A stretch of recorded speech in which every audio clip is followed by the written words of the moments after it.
Welcome back to part two, the P. Diddy case, which is going on in the States at the moment, which is big news, and his family being there, and obviously his ex-girlfriend Cassie Ventura, who's over 8 months pregnant, taken to the stand about her ex being abusive.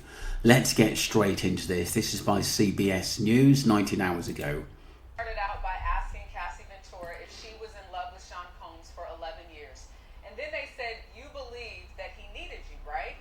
At which point Ventura said, "In some ways I did." From there, the defense pulled up several emails and text messages from early in the relationship between Ventura and Combs. Now, I'm not going to lie, some of these messages were very explicit, but they show Ventura expressed that she couldn't wait at some points in time to have sex with more than one person. Now, on background, Ventura testified that she first became intimate with Combs on her 21st birthday, which was August of 2007. Now, less than 2 months later, she sent an email to Combs in which she was very, very young as well. And I'd imagine the way Combs is, he's very good at manipulating people to do whatever he wants. Expresses her love, but she also talks about her insecurity, wondering if Combs was more interested in her friend. So jurors heard part of that email. I'm going to read it. It said, quote, "Maybe Carrie would have been better. I really do love you, and I hope to just be able to learn what it is you want in a woman and give it to you." The defense said this is the beginning of showing that their relationship was complicated. So there have been a lot of questions about whether Ventura actually wanted to take part in these freak-offs or if she was forced to do so. And the defense introduced an email in 2009 in which Combs sent her something saying that he wanted to be with her, asking her, "I want to do what you want me to do." And part of her response said, "I need to feel safe, like home, like this is my husband, and this is," and she said in big letters in this email, "the only man that will ever have this aggressive sexual side of me." She went on to say that, "I'm nervous, I'm just becoming the girlfriend that you get your own fantasies off of with." And yes, bizarre. It's as though he was trying to mould her into some kind of sex slave. And, you know, I've never really sort of I don't know what it is, you know, although he came out with a lot of music, there was something I did like about him. I don't know what it was. I just think he had a bit of a sinister side, and we're seeing this come out over the years, to be honest with you, with so many people saying, having allegations against him or something he's done or something he's said to a person. It just doesn't seem right to me, the way he carries himself. That was part one, people. We move on to Kadisha, who basically comes up with some good points about Diddy accused of strategizing a mistrial. Let's get straight into this. Of trying to cause a mistrial. The government is alleging that Diddy is strategizing, trying to keep Cassie Ventura on the stand longer than anticipated to make her go into labor to cause a mistrial.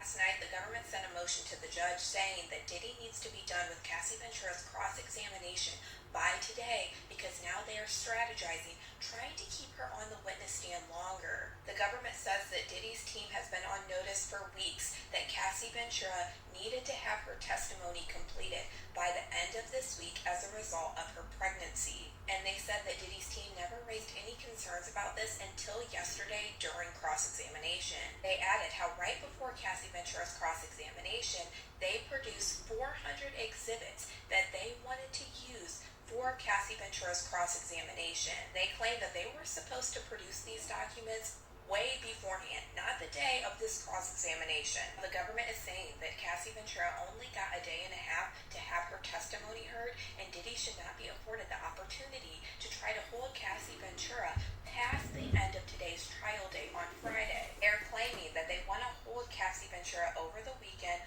offering Diddy additional 2 days to review transcripts of witness testimony to prepare for additional cross-examinations, or the risk of a mistrial if she goes into labor. And they're saying that this strategy was shown yesterday because they were asking Cassie Ventura a bunch of nonsense on the stand that had nothing to do with the criminal trial, but in fact had to do with the civil lawsuits. They said that they did the cross-examination of Cassie Ventura highly insufficient, asking questions that appeared to be solely related to numerous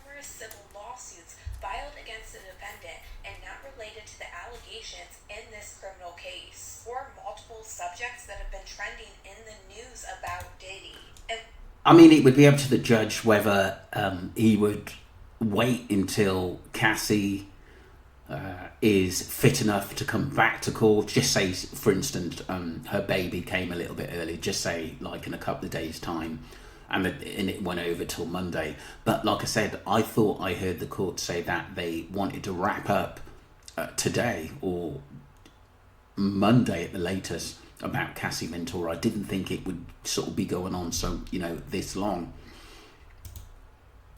And one of the things they bring up from the transcript yesterday is when Diddy's team asked Cassie Ventura if there were substances in the baby oil. And they said this is a claim that was never brought up in this criminal trial. It has only been mentioned in many civil lawsuits against Diddy. They are also alleging that they are having Cassie Ventura read long chains of text messages, some that are dozens of pages long, and others that have already been entered into evidence, before they ask any questions about exhibits. So the government is saying Diddy is strategizing all of this to try to keep Cassie Ventura on the stand longer than what they already talked about, in hopes that she will go into labor and that will cause a mistrial. Sure, the judge is going to address this issue first thing as soon as they come into court, before they finish Cassie Ventura's cross-examination. So I will be watching this and seeing what the judge has to say about all this. But you guys let me know what you guys think about all this in the comments. That was Kadisha. Do go and subscribe to her. She did come up with some good points. Is it strategic from P. Diddy to try and get his ex-girlfriend to stop talking, or maybe not come back to court because of the kid, and it becomes a mistrial? Someone said, Mix by LaFontaine said, what happens if it is a mistrial? Let's read some of the comments. It means that they would have to start over again, new trial, new jury. Wow. Diddy gets to walk free if it's a mistrial? No, it means the case must be retried. Why would her labour cause a mistrial? I'd be hooked to an IV court. Like, now what? Well, I mean, you don't know what complications she might have. I hope she has a smooth pregnancy. But like I said, you've got to be careful, especially the stress she's been under as well. So she wants the best hospital care available to her. That was part 2, people. Let me know what you think, because that was interesting stuff.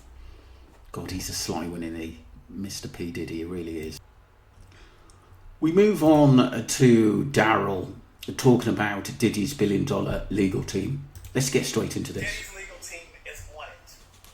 I told you, I never saw the government really having trouble with the case. Not at the federal level.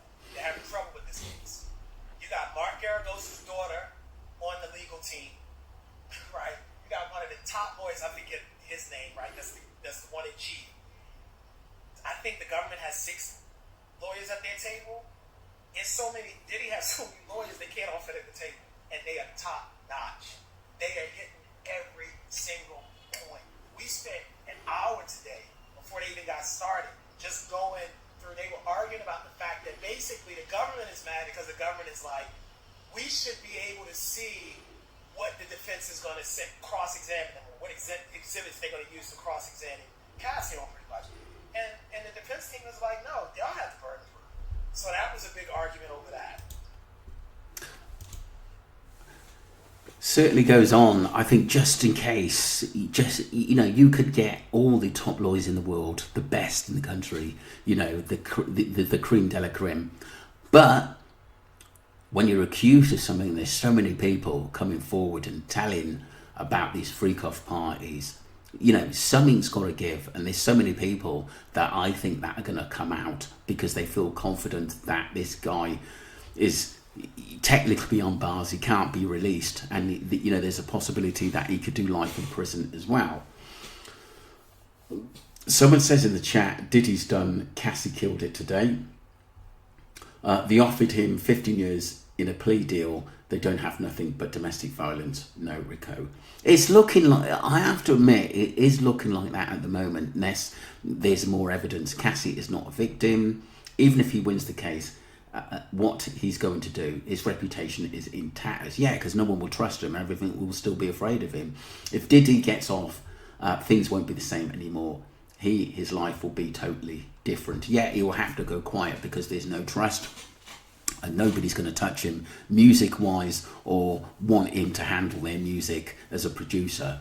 The problem is you all not understanding what RICO is. Cassie's testimony is giving clear indication of what they are charging him with. I still haven't heard any crimes he's committed. I understand that. It is a very, very delicate case, the way he's treated people. But I think you've got to look at manipulation, head games. Look at the therapy that Cassie has to go through as well. She's been through a hell of a lot. It's surprising that she's still alive, to be honest with you, and had the mental capacity to actually move on. And DB Cooper says, and we won't either, it's going to be a bunch of women claiming they were part of it all for clout. Even though they were all down with it while it was going on, Cassie lost all credibility in my eyes when the stripper got on the stand and exposed her. Wow. Yeah, but like I said, you're going to get that, people counteracting what she's saying, because there's a lot of people, money talks, and P. Diddy's got that, and he knows some very, very powerful people. I don't think he's a good guy. I do think he's got lots to answer to, but we've just got to leave it to the judges and the prosecution on this one. I'll give you further updates if something comes, important comes up. But like I said, it is a trial that everyone is really looking at. Poor Cassie, I do feel sorry for her. I do think she'd been through a lot. I think she was young. I think some of the stuff she probably said yes to, and when it came across, it was something else. And I do think P. Diddy manipulated her. I think she was frightened of him. I think he was aggressive, and I think he was violent too. And I think he should be done for that alone. Don't forget to subscribe to Streamline Investigations, my first channel, and Streamline here, and Investigations and Streamline Entertainment, my first channel. Appreciate you all. Thank you very much. Bye.